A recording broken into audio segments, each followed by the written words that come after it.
Welcome to No Stage Lights, a podcast where we go behind the smoke and mirrors from everything from marriage to entrepreneurship. I am your host, Janelle Carter. And I am Terry Carter. And welcome, everybody. Hey, guys. This is our first video YouTube podcast, so Yes. exciting stuff there. And hope everybody's doing well today. Yeah. Checking in. So we wanted to talk about some of our bad traits, our bad habits that we... Gonna start the year off right, I guess, right? Yeah. These are things that I think that I would like to work on, Mm-hmm. as 2021 progresses. So have you thought of a list of yours? Or did you need me to point them out for you? I'm sure yours will be a lot longer. But yeah, I mean, I know there's a few things that I could definitely work on. But I know one right off the top of my head that I want to dive into, and it is my road rage. oh boy, There are so many things that drive me insane when I'm driving, and I feel like my car is the only place that I can truly let like my real feelings out. true. And I think it's because I, for the most part, I try to be a decent human. And in my car, if I'm not just by myself, I'm with you. I try not to like road rage out too bad if the kids are with us. True. And I'm not aggressive. I'm not aggressive towards other drivers. You're smirking. I'm not aggressive towards other drivers. No. I feel like it feels so good to honk my horn, Mm-hmm. or say some choice words. I mean, But we've noticed this too. I think people use it's way overdone. People, in general, I think people fly off the handle way too quick now, and abuse the horn.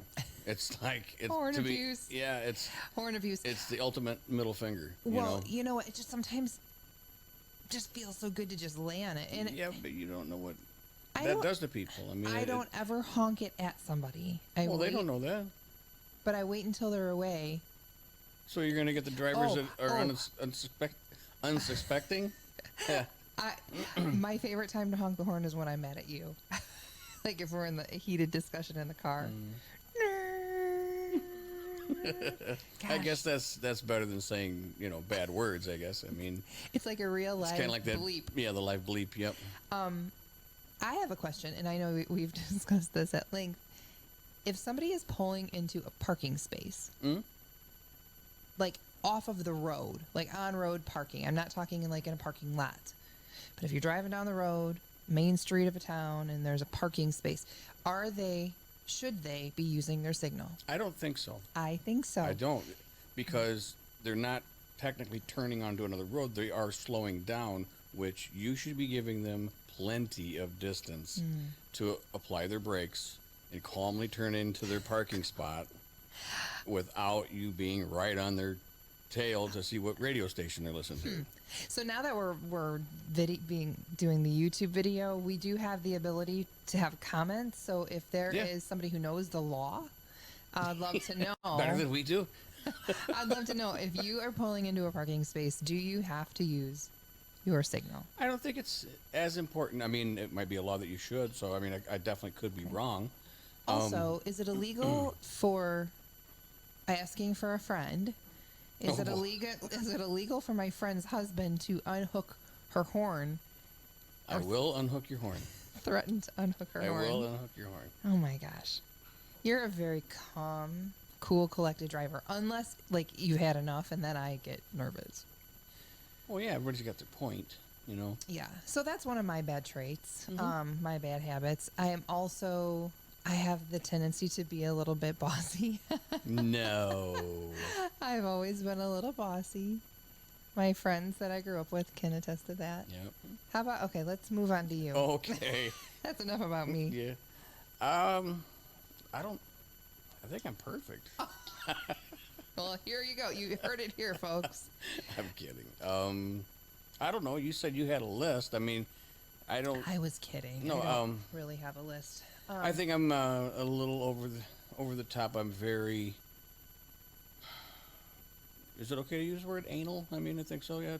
I mean, if you're using it in that context, yes. Yeah. Okay. Just making sure. You're intense. You're a little intense. I'm a little intense when it comes to cleaning up, shutting off lights. Yes. I'm big on. I feel like I'm following you guys around all the time, shutting the lights off, and then if I ask, especially our youngest, I go, "Are you done in this room?" Yeah, but she's nowhere near the room, so it's like that she's just saying that so she.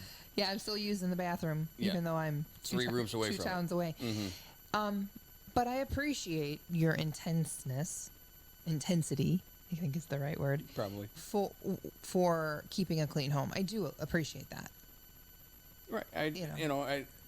Everybody, the whole, planet is worried about energy and saving and doing this and doing that. And water and electricity are 2 big ones, I think. And in my generation, when I was growing up, you didn't leave a light on. You were done in that room, you shut it off. Yeah, I see that. But I also love, like, mood lighting and, like, different ambiance lighting. Yep, and totally different. And I had a boyfriend that used to shut the water off while I was brushing my teeth. Like, walk in, shut it off in the middle of that. So, and I've never done that to you. No, but sometimes I have to tell you, I just turn the sink on and let it run. Just out of spite. Yeah, it's kind of a, Someone, I was in a classroom, and the teacher had brought up, like, when you take a shower and the water's running and running, like our shower, for instance, is a huge issue because it takes so long for the hot water to finally get to it. It's like we're on the other side of town, and from the water heater. And I think she said something like for every 5 minutes the water runs, it's like X amount of gallons. And when she said the amount of gallons that just go down the drain, it's like, wow. What? Really? It's really bad. It's like one of those whole, like, if a third world country had that water, it would supply them for. God. Now I'm going to think about that every single time I take a shower. But I'm also not going to get into a cold shower and freeze to death for those gallons of water. So, I mean, I can't.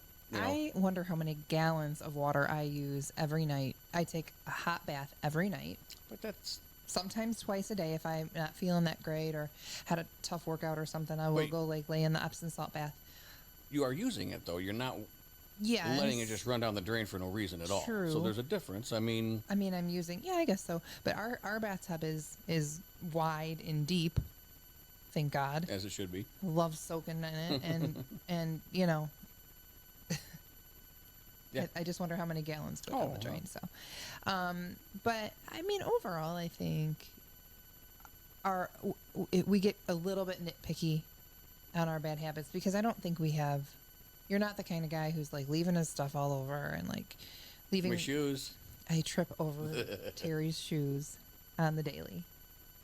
Yeah. I find them. I have, like, this little corner, this little cubby that I. Yeah, you're kind of hoarding in there a little bit. We got a little. What's going on over there? Well, I've got slippers and shoes, just one of each. House shoes. Yeah. Yep. And it's just And what else? Extra pair of sweatpants, or workout pants, whatever you want to call them. Yeah. There's a baseball bat. That's for somebody that's climbing through my window. They're gonna get to know it. Yeah. Last night Terry had a dream that I made him eat cold cauliflower mashed cheddar potatoes that were all dried out and cold. Yeah. And believe me, he knows that we're getting ready to launch back into working out and food prepping and eating a little bit healthier. We kind of fell off the band. It was a nightmare. We didn't just fall off the bandwagon. The bandwagon rolled us over. We set it on fire. Yeah. And so food prepping is something, and maybe we'll do a podcast on food prepping. Sure, I'd like that. Somebody asked us if we would do a cooking show, speaking directly to my heart. We can do that. That would be great. We can do that. Yeah, if you guys want us to do a crazy cooking show, comment below. Yes. So overall, I think our bad habits are not that bad. What else you got for me? Your closet. Oh, my closet is my. But it's yours, downfall. And it's not doesn't affect anybody. I mean, everything in our home is clean and organized, except for my closet. My closet's clean. Because Terry does all the laundry, so all the clothes are clean. Yeah. I just struggle with. But my girlfriend, our friend, Diana, just launched a business called The Curated Closet by Diana, and she's doing this great thing where she can come in and she like does an overhaul on your wardrobe and your closet and pulls the stuff out. And my friend Ruby used to do that. She used to come over and it was like I would be so excited and then it would be so much tension because she was like, this has been in here for how long and there's holes and it's too short for you. Why are we keeping it? I don't know. It's an old friend. I'm afraid to throw it away. I'm afraid to throw it away. I'll admit I have things like that. Like your bomber jacket. I've had that since I was 16. That's going to probably be buried with me. So there. It'll probably never fit me again. Okay, don't get defensive. It was just a comment. No, my biggest thing is I've got shirts in my closet that I know. I don't know why I have them. A lot of them I don't even like. Because I'm just black T-shirts. Period. It's just easy.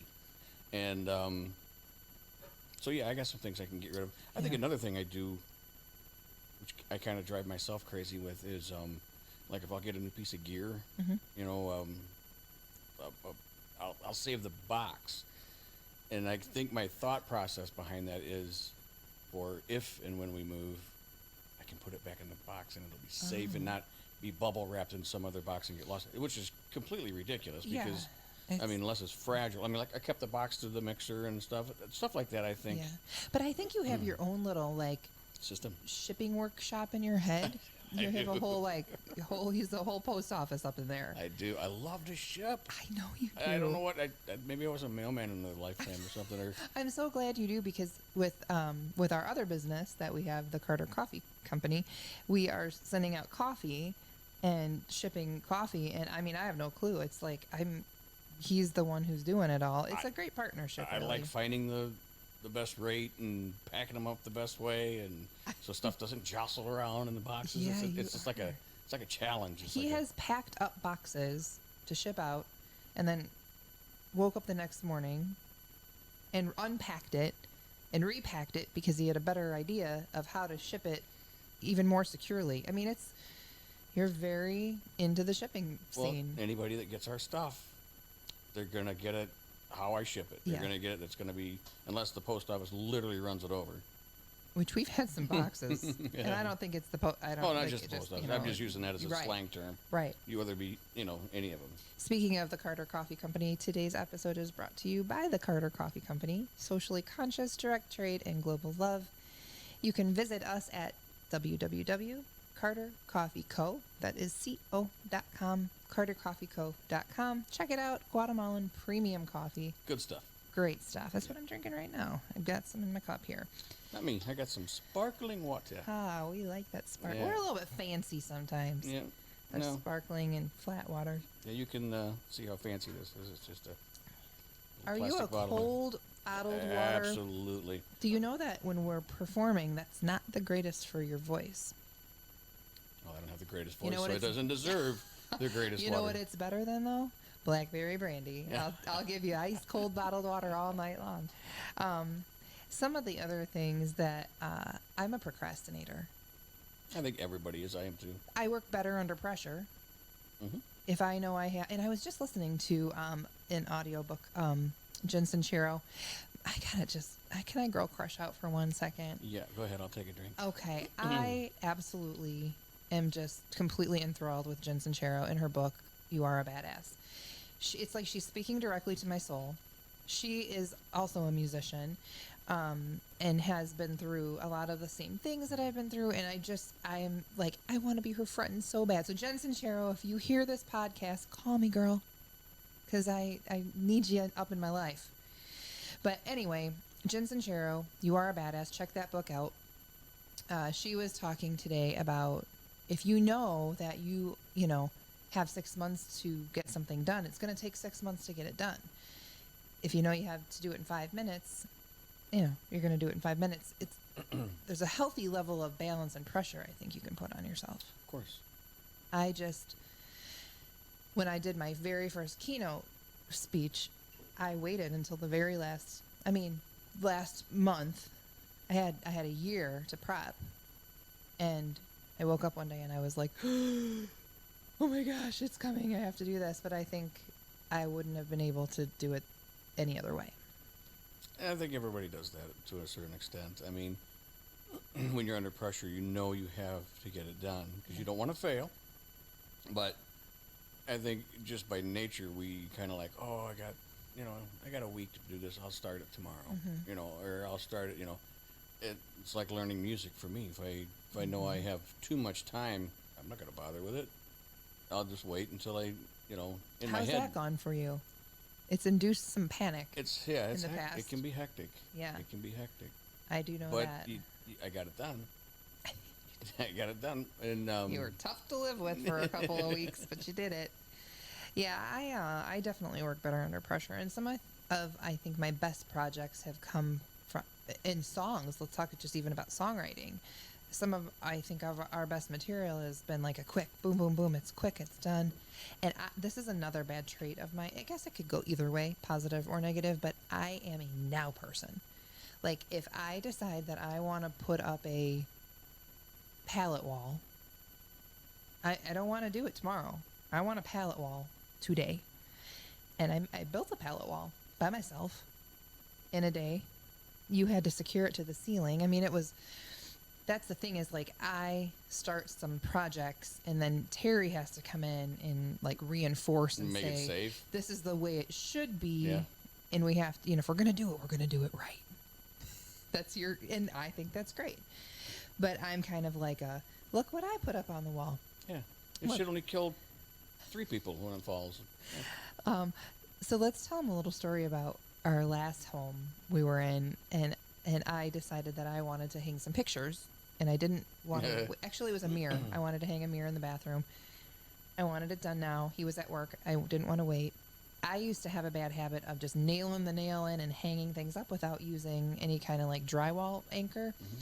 And you'd take the picture off the wall, and there would be like a drywall run from this nail that drug everything down. So I thought I better do it the right way. If you're gonna do it the right way. And I went and got drywall anchors.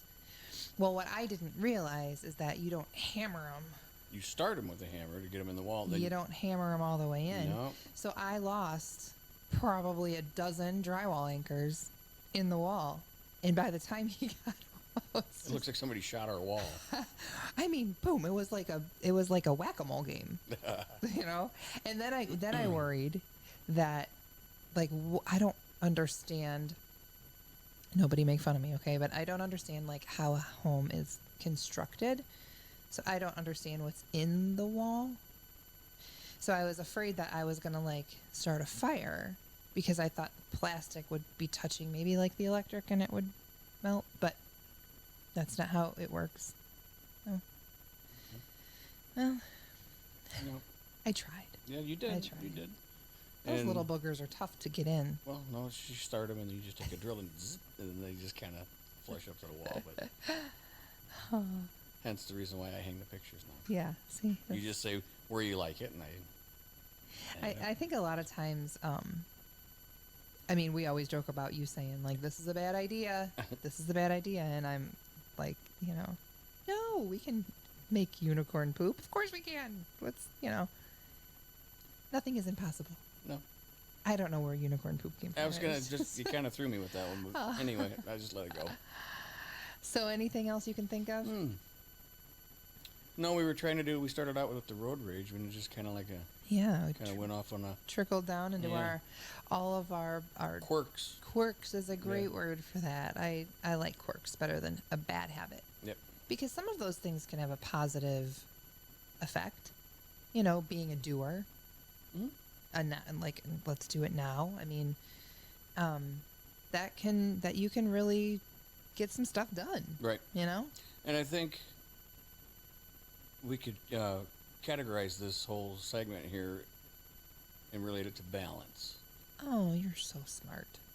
Balance. Yep, we can relate it to balance, where one is extreme, the other is not so extreme, and then hence find balance. Yeah, that's good.